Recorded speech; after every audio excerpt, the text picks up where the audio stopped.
Ambi Horoya TV lajeli kebaga be lajelen fo Mali kono ani Mali koka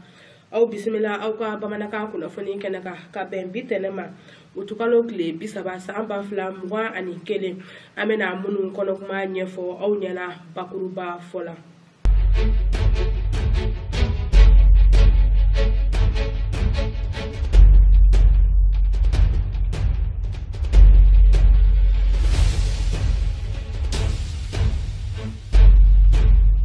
Teneshu ankara mako bayla shok maru sedu kulubali abe wajulu kene bele nyanamanya ode hokumu konana teneshu temene okoni wajulu kene nyanamara bako jikrone balonta anteremba sanfe o jodo ba ambululinga o yira awla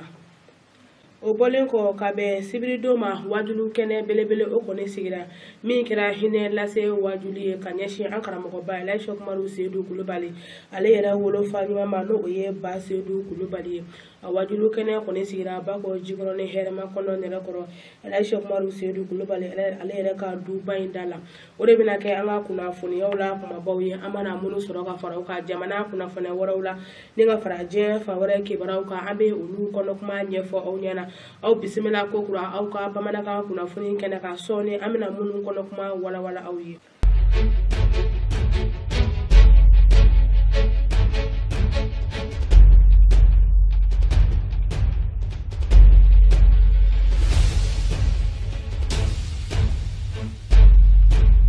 Révolution ikmatini karamogo ba Seydina Cheikh Maru Seydou Coulibaly El Farouk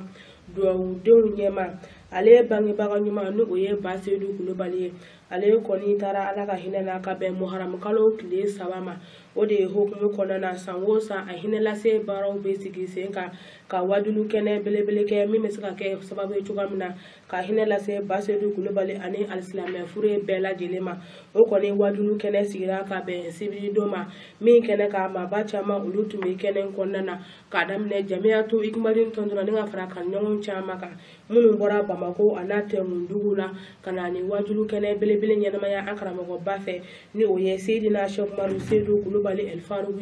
o juma sina yogo alina ka jatala tumbe o ya sama jamna nen au anga nyamada ulufe Ba Seydou Coulibaly fatura ka bɛ san 1989 ma san ale dugukolo sanfɛ wa a nɔngɔnmalen do san kaburu do kɔnɔna la a fɛnɛ kɛra ka bɛn muharam kalo dɔ o tile saba ma san o san ni jateda in kɔni sera wajulu kɛnɛ belebele bila bɛn ikumadini islamiya jɛdenw fɛ cogo min ka se ka kɛ hinɛ ani yafa ɲini ye daliba ma fɛ ka kɛ Faruku ka cɛkɔrɔba ye Faruku ka seeko ani nɔngɔnmalen do san ale kaburu do ba o kɔni kɔnɔna la o laada in kɔni nakilenna ka bɛn samedi ma o min bɛnna uti kalo tile 28 ma san 2021 silamɛya duba dala bako jikɔrɔ nɛrɛma kɔnɔ nɛrɛkɔrɔ wajulu kɛnɛ in kɔni kan maaw bɔra fantan ani naani bɛɛ lajɛlen ka se ka na wajulu kɛnɛ seereya sanji kɔrɔ Faruku kɔni ye wajulu kɛ maaw fana ye u sigi k'a lamɛn sabu a b'a la ka kuma minnu fɔ a bɛ buna adamadenw nafa bi dugukolo sanfɛ Elhaj Cheikh Maru Seydou Coulibaly Farouku a donna kɛnɛ kɔnɔna la ka bɛn nɛgɛ kaɲa 23 o waatiw ma a labɛnnen a nisɔndiyalen ni a munyanen a kɔni ye maaw fo k'u sɛnsɛn ka yɛlɛ ni a ye podium sanfɛ podium min bɛ silamɛya kɔrɔta yira Farouku sigilen kɔfɛ podium sanfɛ ikumadini islamiya jɛdenw cɛw ani musow diinɛ ɲɛmaa minnu tun bi kɛnɛ kan u bɛɛ lajɛlen kɔni tɛmɛna kelen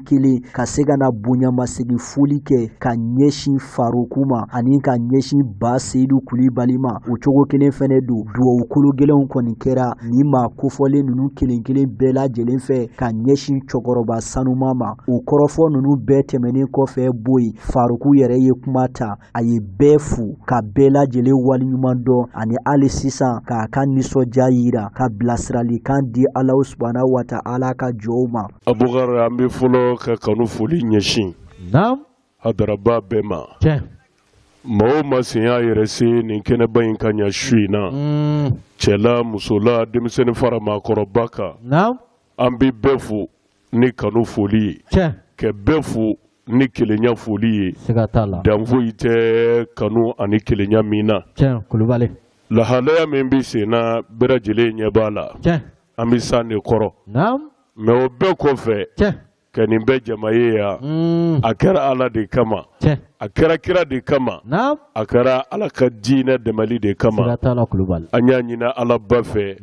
sanji min bulu nanga ya shuina ala ka do ani jana mache amen ala ka do ani je toro beche amen ala ka ka je hine beda yelanyi amen ala ko kanye ala ya bonya kama amen ala ko kanye kira jace horoma kama amen ala ko kanye sigi nyere bonya kama amen sallallahu rasuli wa sallim ola faruku tafo abe kuma janya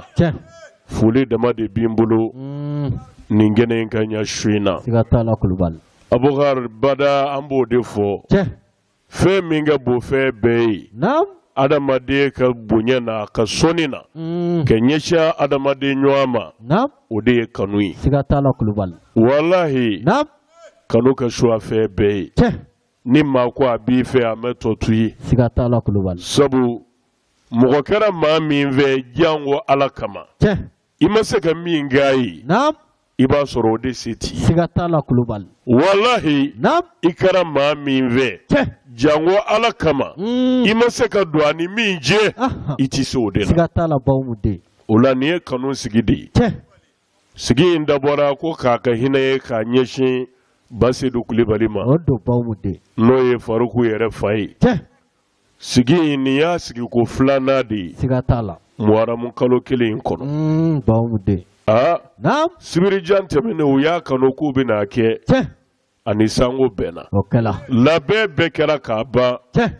ka toto doro kene ka sigi sigatala sama so sigatala bawmude okumba bo okumba bo Allahu akbar okumba bo me ko abada la dai fanga la klini ke se toto anye ana do were tatukuni sigatala bawmude ola shi na fene de talifle okungile kama sigatala ko kaka hine ka nyashi basiduma ola ikmadin islamiya tondiu kanu nyogon kalandiu jiye geje bela ambiya ufu ka kanuna be folime ya rabbi kanun bago ala kama ulu bisigi arshi suma de koro ala ma na usigira o koro amen ya rabbi ala kalaba nyuma dia anauma amen ayaw karamogo bunye ala de kama ya rabbi ala kana ubunye je ani lahara amen ala kana na udogo ya abada amen ala kana ndogo ya babilana amen ya rabbi ala kana na udogo ya dunjira ana amen ala kana nziga ndogo ya keneka amen ala ko kanya ala ya bunye kama amen ala ko kanye kira jacho oroma kama amen ala ko kanye sigi bunye kama amen sallallahu rasuli wa sallim kulwali nimbarai kalamba de ba kono kenye shin islame bema odo bawmude onga jine jugu sera la ni femba munu bini e ka bwa koro ode nyema dogoye odo kulubal islamaya jugu ya sigi ka islamaya laje kele be desele ko fe sigatala plan be desele ko fe pour anga dine imbi ka kansa koyi anga muneke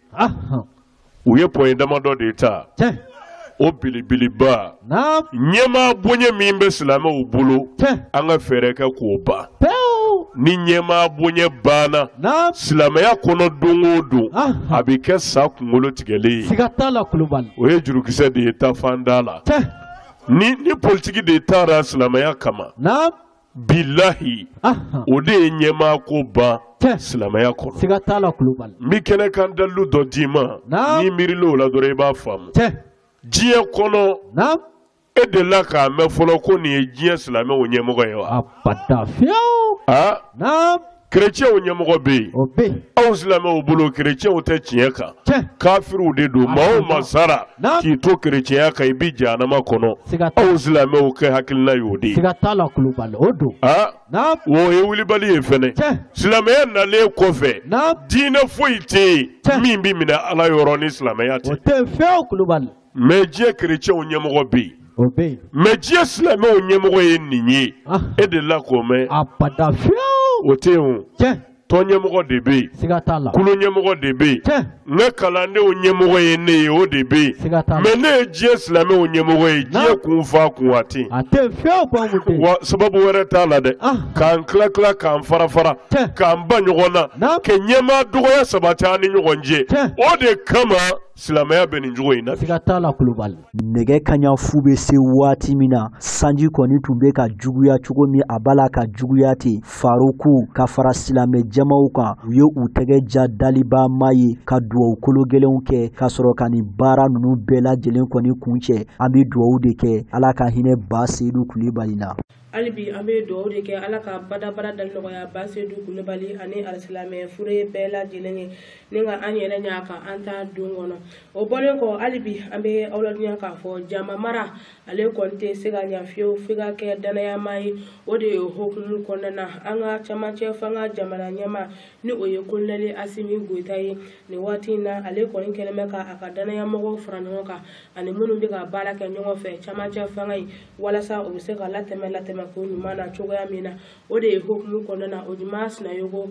o mɔgɔ dama na ale bɛna ɲɛfɔli k'an ye ne ni aw an ka ɲɛmada o juma Sinayogo ka o jaw fɛ. Mali furancɛla fanga ɲɛmaaba maa gɛrɛ tɛ bi an ko a ma ko kolonɛli Asimi Goyita kabini a kɛlen ka fanga ta waati min na a bi wajibiya a kan a danamabaw a kɔni ka olu gɛrɛ a yɛrɛ la cogo min ka se ka baaraw kɛ i n'a fɔ a kan ka kɛ cogoya min kɔni na Mali gouvernement kɔnɔna la bi i b'a ye k'a fɔ maa 20 ani kɔjan o de bi a kɔnɔna la nka maa minnu ye Asimi yɛrɛ dɛmɛbaabaw ye ani maa minnu kɔni ye nin baara ninnu kɔni kɛ ɲɔgɔn fɛ o kun ti dɔgɛrɛ ye cogo min ka se ka transition latɛmɛ ko ɲuman ka o fana kɔni kɛ ani k'a yɛrɛ ni ka o lakana Dalibama o ta kɔni kɔfɛ an bɛ waati min na i ko bi maa damadɔw bɛ yen olu kɔni ye Asimi Goyita ka danamabaw kɔni ye o de kosɔn ni a bi ko kɛ i b'a ye k'a fɔ ani olu kɔni bɛ o hakilina ninnu kɔni sɛbɛkɔrɔ laburuja hali n'a y'a sɔrɔ maaw kɔni ti o ko ninnu dɔw kɔni kalama kolonɛli Asimi Goyita maa do maa min ni a kɔni y'a kanu ani ninnu kɔni ka baara kɛ ɲɔgɔn fɛ kabini mɛ kalo tile 24 san 2021 coup d'état siɲɛ 2nan kɛlen kɔfɛ Badaw ani Moktar Wana olu minnu yɛrɛ bilalen don an bɛ waati min na i ko bi ani maa minnu kɔni bɛ ɲɔgɔn fɛ ni u kɛlen don k'a lamini o ye a teriw ye n'a fɔra a b'i tali kɛ maaw la maa minnu ni ani olu bɛɛ lajɛlen kɔni tun bɛ comité national pour le salut du peuple kɔnɔna la an ko a ma ko CNSP n'i y'a lajɛ don o don u bɛ sigi ka kuma cogo min ka se k'a lajɛ jamana bi se bɔ nin degun in kɔnɔna la maa minnu ko don colonel Sadio Kamara colonel Maliki Diaw colonel Modibo Kone fo ka taa se colonel major Ismail Wage ma.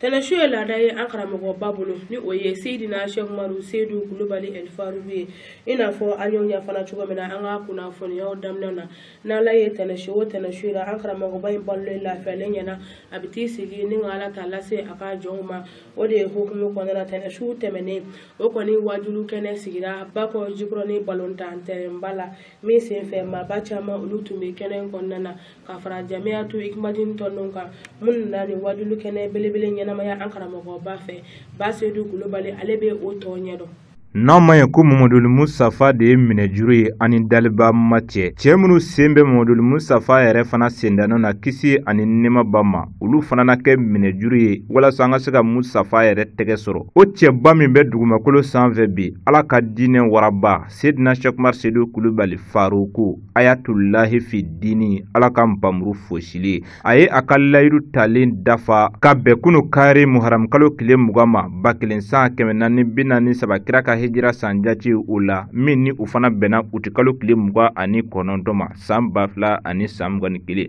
layidu in bi tali kɛ tɛnɛsu o tɛnɛsu ni Ala y'o yira belebele in balolen lafiyalen na a bɛ sigi ka Ala subhanahu wa taala ka diinɛ sanuma in walafili Ala ka jɔnw ye ka Ala fo ka Ala barikada bawo Ala sɔnna a ka hinɛ nabi ɲuman ko bange kana dugukolo kan kabini don kofɔlen dɔ de ma silamɛw bi bɔ fantan ani 4 bɛɛ lajɛlen fɛ kana ni wajulu kɛnɛ in ɲɛnamaya a bonya ni a horomo kosɔn ala sɔnna shura san belebele kɛlɛ cɛ ka kɛnɛ sɔrɔ imam abdullahi dumiya usaz abdurrahman kabure usaz ishaka dumiya ka bɔ kolonjeba ani usaz muktar berte faruku ka kalanden jolenw do olu donna kɛnɛ kɔnɔ ka belebele in kanu ɲɔgɔnw ɲɛnafin bɔ ka baaraw to senna kiraw ni nabiɲumanw tiɲɛ taba sedina shekmar sedu kulubali faruku minɛjuru min bi silamɛw ni mamadul musafa cɛ bi a yɛrɛ donna wajulu kɛnɛ kɔnɔ a kunbɛla bonya ani karama kɔnɔ a ye silamɛw fo ka yɛlɛ podium sanfɛ o nɔgɔnni bɛɛ kumaw bɛɛ farala ɲɔgɔn kan ka di ala ka diinɛ waraba ma a donna a ka walanda labɛnlen kɔnɔ ni o ye ka kuma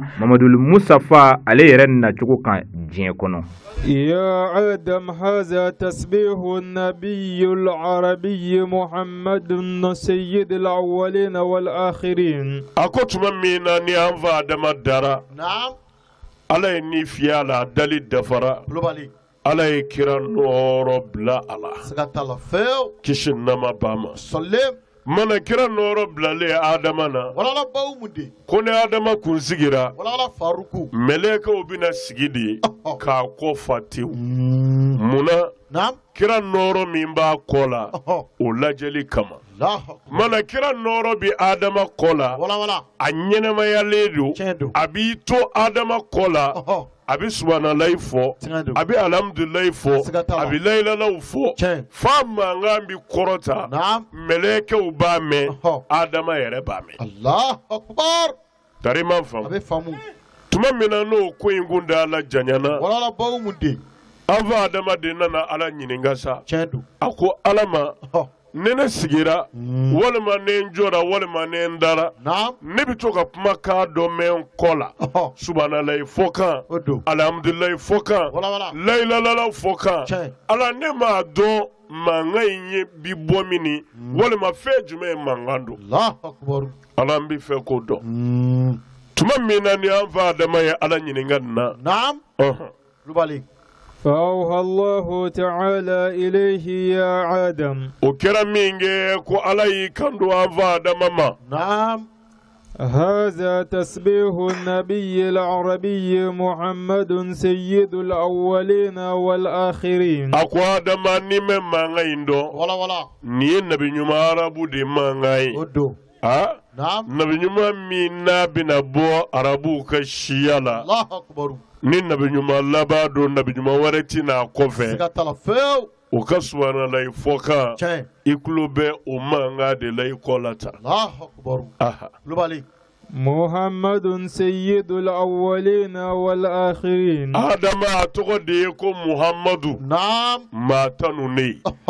gale mau nyemado wala bana mau nyemado sikatala feo lubali dave munundara wala keko olu be nyema ode ni chen wa dave munu mina da adama dale kofe nyani kata dugukolo meleke o be ke nyema ode ni muhammadi sikatala feo ode ka subhanallahi fokan fli kolani Allahu akbar naam وحبيب رب العالمين والله نما دولا نعم ala yɛrɛ kanu ɲɔgɔn kelen jɔnw na a bi jɔ min fɛ ni jɔ bɛɛ ye o de subhanalahi fɔ ka ye nin o don siga t'a la wala فالسعيد يا آدم من اتبعه وأطاعه أكو آدم نعم ما بيتا كنجا ما ميني نچين لمي كتوا كفوتاوكو كالابتو إبا فابا فوتوكو منا سكتالا فيو والشقي الغوي من خالفه وعصاه ويكا دو كنانغو ما بونني ما بولولانغولون بولي ودي ما ي مين يا سوسو ananani miye ka bango labatu Allah akbar tarima fa kuma imbe farale nyogonga adama ninge fota na ka keta ode ne alatai wani jengo ma o yikele kana alaka srabla sagatala feo tarima fa yala muruni joro bay naam ni joro bay nya fiye dama kroy ka koni nya qur'ana kono ala e kira garanti di wala muru ka saniya ka bo lafu bema wa ka garanti ka ke ala yere tugu nyogonya directi odo ndela ka fi dama kroy kira ne kisi nama bama sallim mbo kelen di ma wati koroka Allahu akbar ala ya garanti akrati Qur'ane kono sigatala adamade ne bi se ka fili abi nyina abi jenge mais ala ko kira darane na kungo jenge tala fili tala nyina ndala ne ala yere de ko ti sigatala feo chedu ne ma fode Qur'ane ko ma yantiku koti anil hawa frata in huwa illa wahyun yuha ruk kwa mekuma na ni dinwoye abada ka fo filiba ka pumana jenge bala nyine bala la kwa kan go be ne alaka wahyu de abekleledu skay nege kaɲɛ 23 tɛmɛlen ni sanga 21 bɔɲɔgɔnko ye kiraw ni nabiɲumanw tiɲɛ ta ba sedina shekmar sedu kulubali faruku ye kundagala surunali kɛ a ka kɔrɔfɔw la ka sɔrɔ ka silamɛw yamaru ni wuli ka jɔ ye an k'an bolo jan dalibama ye ala bɛ se a ka hinɛ ɲɛw jɔ an na cogo min na ka an haminakow dilan an ye o baaraw tɛmɛlen kɔfɛ belebele ni a tiɲɛ tabaw u kɔni y'u sigi ni silamɛ jama ye sira ka sɔrɔ ka di belebele yɛrɛ ka golokansigi Idris Selikɛnɛ Shekmar Kulubali ma a ka don kologɛlɛnw don silamɛw ye layirutalaw ka don kɛnɛ kɔnɔ ka layiru ta ka fara jamiyatu hikmadin silamɛya jamakulu kan faraku ka sɔrɔ ka kɛnɛ bɛɛ kuncɛ ni a ka don labanw ye k'an bɛɛ da ka sɔrɔ ka kɛ tɛnɛ su nata ye ka aw hakilila jigi k'a fɔ ni walanda in tɔ bɛɛ lajɛlen bɛna na dafa mawuludu su ni o ye dɔma kalo tile 12 su ye min ni ala sɔnna jamiyatu hikmadin silamɛya bɛna baara belebele caman lamaga a kɔnɔna na. Ni tun ye tɛnɛn su tɛmɛnen ye jamiyatu hikmadini karamɔgɔba Seydina Shekmaru Seydou Kulubali a ye wajulu kɛnɛ belebele min ɲɛnamayaba kɔ Jikɔrɔni balontan tɛrɛnba la hali bi an bɛ dugawu de kɛ tɛnɛn su caman a bɛ masaramani bolo ala ka o don ne ni aw bɛɛ lajɛlen garisɛgɛra dugawu jaabi minnu b'a la ala ka nɔgɔya diɲɛ alisilami ɲuman bɛɛ lajɛlen ye o bɔlen kɔ hali bi an bɛ to an ka jamana ka kunnafoniyaw kɔnɔna an bɛ aw ladɔnniya k'a fɔ an ka caman kɛ f'an ka jamana ɲɛmaakɔrɔ ni o ye Bandaw ye ni ka fara a ka minisiri ɲɛma kan n'o ye Mutariwanu ye olu kɔni labilala ni waati laban in na u bɛ se ka u ka baara bɛɛ lajɛlen kɛ i n'a fɔ a ka kan cogoya min na ka d'a kan u kun lasagolen don an ka finitigilakaw bolo minnu bɛ fanga la nin waati in na garala k'a fɔ u kɔni labilala u bɛ se u ka baaraw bɛɛ lajɛlen kɛ i n'a fɔ a ka kan cogoya min na o juma sinayogo ale bɛ ɲɛfɔli caman k'an ye lahalaya ninnu kan. Faso Mali jamana faamaw tun kɛn bɛ ka gɛrɛntɛ minnu kɔni ta ka ɲɛsin jamana ɲɛmaakɔrɔ n'a ka minisiri ɲɛmaakɔrɔ ma Bandaw ani Moktarwan olu minnu tun minɛlen don kabini mɛ kalo tile 24 tɛmɛnen finitigiw fɛ wa u tun bɛ u yɛrɛ ka so nka janto tun kɛn bɛ u la u kɔni bilara ka kɛɲɛkɛnɛ nin waati in ye ani kunnafoniya in kɔni lasela farafina tilebifɛ jamanaw ka fara ɲɔgɔn kan tɔnba communauté économique des États de l'Afrique de l'Ouest CEDEAO fɛ juma tɛmɛnen o min bɛnna uti kalo ale tile 27 ma san 2021 ka maaw hakili lajigi k'a fɔ CEDEAO kɛn bɛ ka kulu min sigi cogo min ka se ka Mali furancɛla fanga ka se ka u jateminɛ u ka baara kɛtaw bɛɛ lajɛlen kɔni na i b'a ye k'a fɔ olu ye gafe dɔ bɔ ka bi min sen fɛ u ye Mali gouvernement ka nin hakilina in kɔni fo kosɛbɛ Bandaw ani Moktarwan ka bilalen kɔni na sabu samedi uti kalo tile 28 o de tun dilen don Mali jamana faamaw ma CEDEAO bolo k'a fɔ u minɛra kun minnu kama o kun ninnu bɛɛ lajɛlen kɔni ka sɛbɛkɔrɔ laraw ye gafe kɔnɔna la k'a bila ka taga fɛn min ye CEDEAO kiirisoba o kɔni na maa kofɔlen 2 ninnu tun minɛra kabini mɛ kalo tile 24 coup d'état siɲɛ 2nan kɛlen kɔfɛ Asimi Goïta fɛ ka sabu kɛ maa minnu ni olu kɛra sababu ye ka uti kalo tile 18 san 2020 fanga jaso kɛ olu ma u yɛrɛ ye fiyewu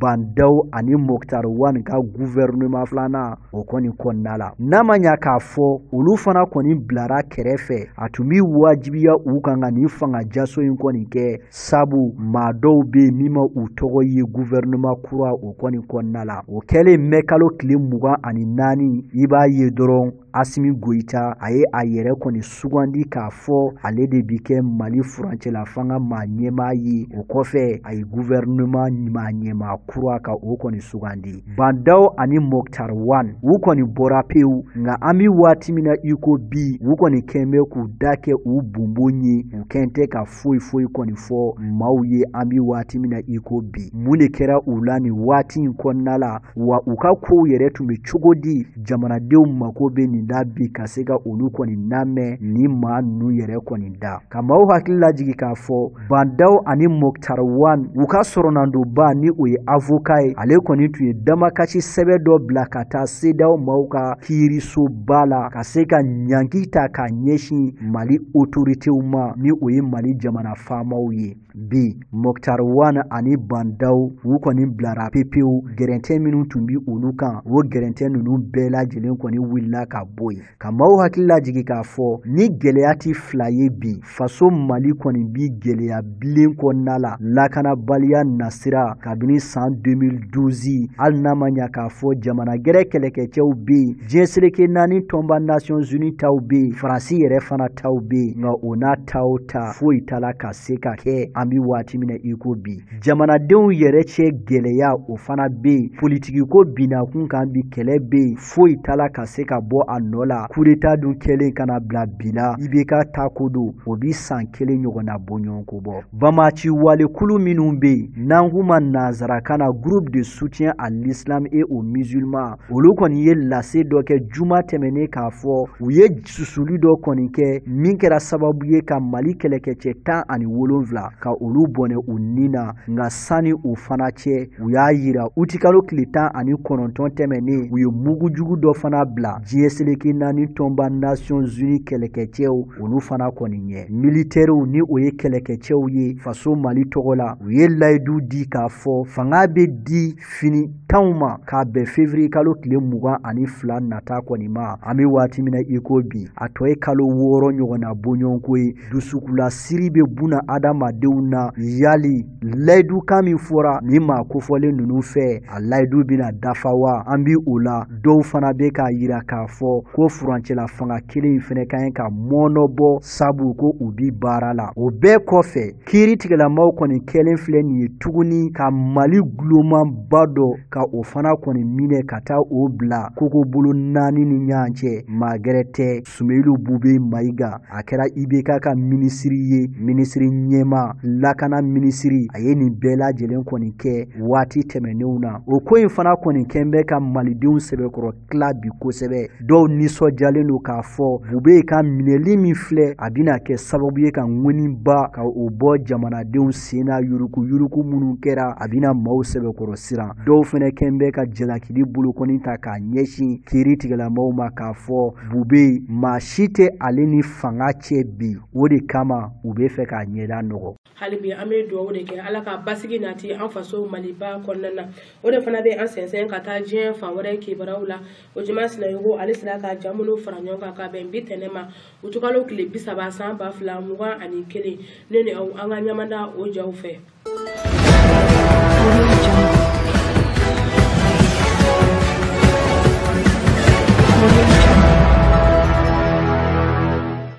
L'Américain ka kɛlɛkɛcɛw kɔni ye lase kɛ k'a fɔ dimanche wulada yan fan fɛ maa dɔw n'an k'u ma ko kamikaziw yɛrɛfagasiw ko don minnu bɛ bɔ min don u yɛrɛ la ka sɔrɔ ka na jama la k'a ci u yɛrɛ bi sa wa u bɛ jama min na o maa kilankɛ bɛɛ lajɛlen bi sa walima a bɛɛ lajɛlen bi se sa o kamikazi minnu kɔni filɛ l'Américain ka finitigilakaw de ye lase kɛ k'a fɔ olu tun kɛn bɛ ka mobili dɔ kɔni kɔnɔla fa wa ko u ye o mobili kofɔlen kɔni susu a tun k'u sinen don Kabul Afghanistan faba pankuru jigiso o kɔni ma rokɛti min kɔni filɛ ko a sera so dɔ fana kɔni ma denmisɛn kelen ɲɔgɔnna bɔɲɔgɔnko o fana bɔnɛra a nina o so kofɔlen kɔni kɔnɔ Américain ka jamana ɲɛma Joe Biden kɔni tun ye jaseri da kabini l'Américain kɔni ka kɛlɛkɛcɛ maa 13 bɔnɛla u nina don min a tun y'a yira k'a fɔ u bɛna tajuru sara kɛ ka ɲɛsin groupe État islamique maaw olu kɔni ma suicide min kɛra alamusa tɛmɛnen groupe État islamique maaw fɛ maa 100 ani kɔjan olu de bɔnɛla u ni na ka fara lamɛrikɛnw u ka kɛlɛkɛcɛ maa 13 ɲɔgɔnna bɔɲɔgɔnko kan kabini talibanw ye fanga minɛ Afghanistan maa 100 ani 20 Afghanistan jamanadenw ani jamana gɛrɛdenw na olu de sera ka bɔ wa lamɛrikɛnw y'a yira k'a fɔ sani uti kalo tile 31 cɛ u ka mission bi ban pewu Afghanistan dugukolo sanfɛ.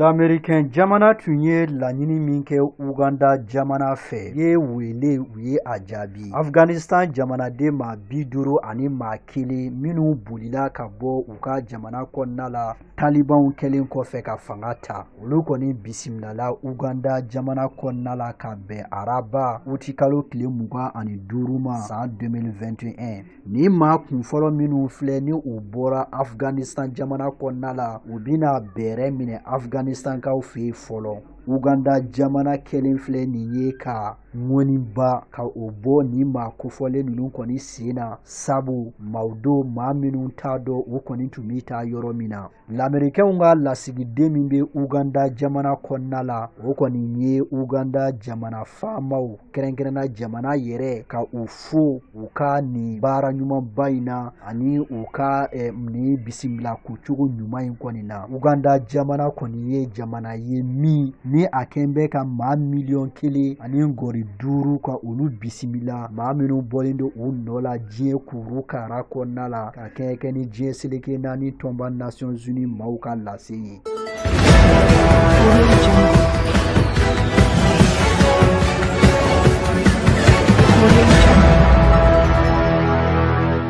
Amita République démocrate du Congo jamana kɔnɔna la a ka ca ka tɛmɛ du 100 kan minnu ni olu kɔni tiɲɛna ka sabu kɛ ji ye o cogo kelen fana kɔni do bagan caman ji kɔni taara ni olu ye wa foro caman olu kɛra i n'a fɔ u kun tɛ nin ye damadɔ dɔrɔn ye fɛn min ye ji ye tiɲɛni min kɛ RDC jamana kɔnɔna la kɛrɛnkɛrɛnnɛla u ka dugu min bɛ yen n'an k'a ma ko Rugari ale bɛ Nord Kivu ale marabolo o kɔni na an bi waati min na i ko bi siraw fana kɔni tiɲɛna ka sabu kɛ ni jiwoyo kelen fana kɔni ye an bi waati min na i ko bi jateminɛw y'a yira k'a fɔ ji kɔni sɛbɛkɔrɔ yɛlɛna kɔ min bɛ yen n'an k'a ma ko rivière Ɲakariba o ji kɔni yɛlɛna kosɛbɛ wa ni alala jarabi min kɔni kɛlen filɛ ka ni duguladen ninnu kɔni sɔrɔ a kɛra kamanaganko ba ye a duguden kelen bɛɛ lajɛlen kɔni bolo u ye wele bila RDC jamana ɲɛma kɔni ma ani baɲumankɛ tɔnw u kana dɛmɛ don u ma ka sabu kɛ bolofɛnw bɛɛ lajɛlen kɔni taara san 1 kɔnɔna la nin ye a siɲɛ 2 ye ni alala jarabi kɔni bɛ Rugari dugu kɔni sɔrɔ a bɛɛ lajɛlen ye suguya kelen ye ka maaw hakili lajigi k'a fɔ mɛ kalo tɛmɛnen jiwoyo fɛnɛ ye nin ko kelen fana kɔni kɛ nka sani o cɛ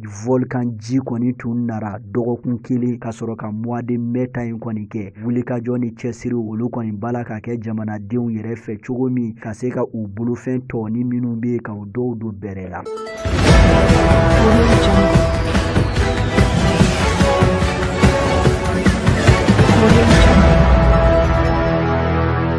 Ni an taara Tanzanie jamana kɔnɔna la ba polisilaka maa 3 ka taa se kɛnyɛrɛye lakanaba maa 1 ɲɔgɔnna bɔɲɔgɔnko ma olu kɔni fagara araba uti kalo tile 25 san 2021 ka sabu kɛ yɛrɛfagasu dɔ ale ka wulikajɔ o kɔni ye yɛrɛfagasu min ni a kɔni tun ye mugujugu ka o don a yɛrɛ la cogo min ka se ka taa jamaba la ka se ka taa olu bɛɛ ka buna adamadenya don galama la ka kɛɲɛ ni nin kɛwale in kɔni ye sa maa kofɔlen yɛrɛ o kɔni susura fɛn min ye ba polisilakaw olu kɔni fɛ a kɛra Tanzanie ale faba sɔrɔ bina kun kan ni o ye Dar es Salaam ale kɔnɔla kɔni ye maa min kɔni ye nin kɛwale in kɔni kɛ hali bi a fagalen kɔfɛ wulikajɔ ani cɛsiri olu kɔni bi senna pour ka se k'a dɔn a ye nin ko in kɔni kɛ cogoya min na sabu ko kofɔlen yɛrɛ kɔni kɛra Faransi ale lasigiden so o ɲɛkun kilenna tɛ cɔ ye i b'a ye k'a fɔ wulikajɔ ni cɛsiriw kɔni kɛlen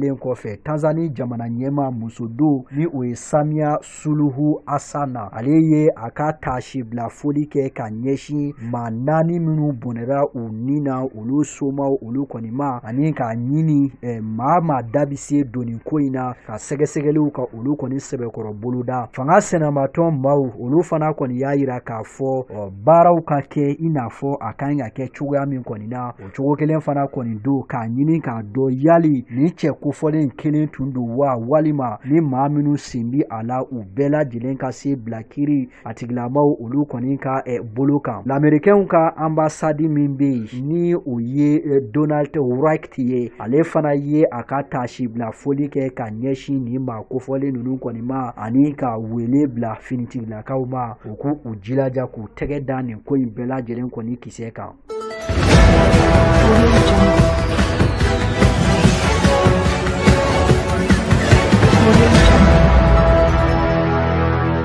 Cameroun jamana kɔnɔna la samiya o samiya u ka faaba ni o ye duwala ye gɛlɛya kɔni bi olu kɔni sɔrɔ ka sabu kɛ ji yɛlɛn u kɔni ye Cameroun faaba duwala quartier min be ni o ye Makɛpɛ Misoke ye i b'a ye k'a fɔ o quartier kofɔlen kɔni sɛbɛkɔrɔ la kɔnɔna la ji yɛlɛnna kosɛbɛ ɲinanta yɛrɛ juguyara ka sabu kɛ waati yɛlɛma kɔlɔlɔ ye duwala jamanaden maa 3 ɲɔgɔnna bɔɲɔgɔnko olu kɔni kɛnbɛ k'u kuwada ji yɛlɛn na nin waati in kɔni na san o san ni nin waati in kɔni sera a tɛmɛnen kɔfɛ duguladenw kɔni bɛ segin k'u ka sow ka olu kɔni sɛbɛkɔrɔ ladilan tuguni k'a sabu kɛ u bɛ so dilan ni fɛn minnu ye ji bi a bɛɛ lajɛlen kɔni tiɲɛ an bɛ waati min na i ko bi gɛlɛyaba o fana kɔni bɛ Cameroun duguba la an ko min ma ko duwalakaw kɔni fɛ yen ka kɛɲɛ kɛ ni maaw ye maa minnu hakili cɔrilen don waati yɛlɛma kɔlɔlɔ ko kɔni ɲɛnɛbɔli kɔni kɔfɛ u y'a yira k'a fɔ dugu ni olu kɔni bɛ ba dagolow kɔni na farafina cɛmancɛ yan fan fɛ gɛlɛyaba kɔni bɛna olu sɔrɔ ɲinasan kɔnɔna la k'a sabu kɛ ji yɛlɛn ye. An balima TV hɔrɔnya lajɛbagaw ne de bɛ dansigi kɛ bi an ka bamanankan kunnafoni na an bɛ dugawu kɛ an faso Mali ye Ala ka Maliba in kolo suma ka maa dɔrɔn da kelen fɛ k'u bɔ da kelen fɛ bɛn ani kelenya ani basigi ni ko to ɲɔgɔn ta ni ɲɔgɔn lamɛn Ala ka o sabati Maliba in kɔnɔna na Ala ka lakana sabati Mali fantan ani 4 bɛɛ lajɛlen na Ala k'u kanya ka Ala ya bonya kama kira bonya kama an karamɔgɔ la hɔrɔma kama sɔli ala rasuli o bɔlen kɔ an bɛ dugawu kɛ an yɛrɛ karamɔgɔba ye ni o ye Seydina Cheikh Umaru Seydou Kulubali El Farouku ye sijan ani kɛnɛya labanko ɲuman o bɛ masaramani bolo Ala k'o di a n'a ka denbaya bɛɛ lajɛlen ma Ala ka mɔgɔ bɔ a la min bɛna jɔyɔrɔ ta diinɛ labarali okumu kɔnɔna na hali bi an bɛ aw ladɔnniya k'a fɔ Jamiyatu Hikmatine jɛkulu min sigilen don alisilamɛ diinɛ dɛmɛni kama o de ye hukumu kɔnɔna na o n'u karamɔgɔba ye Cheikh Umaru Seydou Kulubali u bɛ wuli kajɔ la sanga ani waati bɛɛ lajɛlen na ka se ka masaba in ka diinɛ bɔ fasan kɔlɔn kɔnɔ cogoya min na a y'o sɔgɔlen to Hɔrɔnya TV la programme fɛn fɛn Jamiyatu Hikmatine bolo o bɛna latɛmɛ Hɔrɔnya TV jabarani sanfɛ ni o ye aw yɛrɛ ka jabarani mandi ye o de fana bɛ dansigi kɛ bi an ka bamanankan kunnafoni na ka bɛn bi tɛnɛ ma utukalo tile 30 san 2021 aw k'an bɛn diɲɛ waati wɛrɛ ni masaramani ka jɛ